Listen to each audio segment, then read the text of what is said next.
Martin's focus as a collector has been on maps of the Holy Land and of Jerusalem. He's been working on early editions to make comparisons. This has produced several works that are either published or in the process of publication. And he is usually able, through his activity in the energy industry, to visit Israel in order to, well, obviously do business, but I would guess to further his interests as well. He sits on the advisory board of the Jewish and Israel Studies program at the University of North Texas, and he's written a book on the relationship between Judaism and Christianity. But what he has for you is a unique item, and I'll leave it to Martin to describe it. Yeah, it's the, I was very excited to receive this.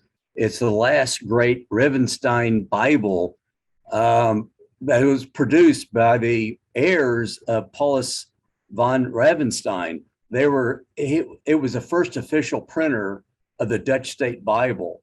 And it's unique. And of course, it has the original signature of the clerk of the Secretary of State. It has 42 single sheets inserted into the Bible at different points with over 336 illustrations. And then the world map has classic Greek mythology scenes in the four corners. You might go ahead and move to the next slide. The condition of this Bible, it's 1664. It is complete. It has all the brass fittings, the clamps, everything works. The pages, I carefully went page by page through this Bible 3 times and recording different things. The condition is remarkable. And I think because they produced, this is the last of the Revenstein Bibles, and they produced, I think, the best one, and it's unique.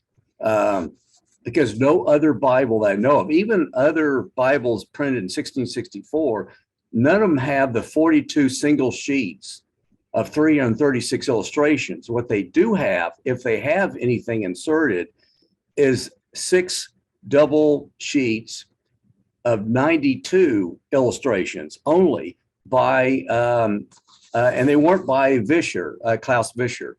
Let me go ahead and to the next page. The next slide. This is the title page. And of course, when I look at these maps and also this Bible that was put together beautifully, I try to put myself in the 17th century. What was the worldview? And it was a Christian worldview. And if I were a citizen, Dutch citizen, looking at this map, what does it say? The title page, for example, shows the ravens bringing food to Elijah. Down at the bottom, and I guess for a Dutch Protestant, their connection as well, it's the word of God feeding the soul is the symbol of Elijah, and also title page is from the heirs of Van Revenstein.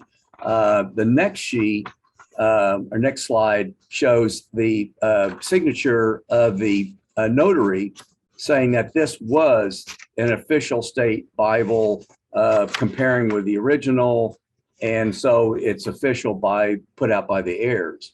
Now, if you go to the next page, this is this is sort of a view. This is, there's, 42 single sheets, they're inserted into the Bible. The sheet itself, the page is thicker. The paper's thicker than the normal sheets in the Bible. So, and they were inserted, and just like the 6 maps, biblical maps, they're inserted in the Bible. So the Bible was printed, and then that's why there's some Bibles that may not have these illustrations or maps. And if you go to the next slide, I did a close-up. Oh, I guess those 2 close-ups are missing. I did one, or maybe it's the next slide. Yeah, this is one of the close-up of one of the slides, and of course, it's the ark. What's an interesting, and by the way, this was on sheet 1, illustration number 6, and it points to where in the Bible, and what's going on. What's interesting, you'll see, I guess there are two unicorns entering the ark. Interesting comment.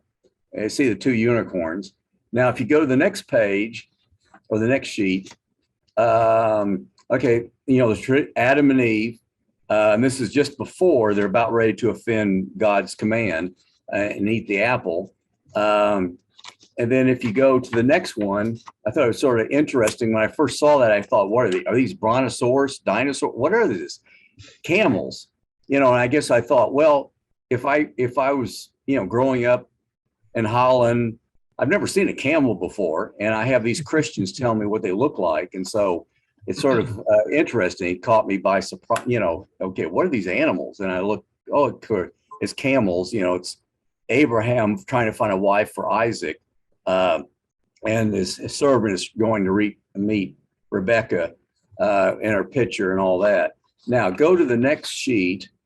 I guess back it up to the world map. Okay. Yeah, this is quite remarkable because it features gods and goddesses, Greek gods and goddesses, and it's in a Bible, and they're by the world maps by Nicholas Vischer the first. And first you have at the top right, you have the marriage of Zeus and Hera, and so she represents with a pomegranate in her hand, fertility. She represents wives, the legal marriage, all that.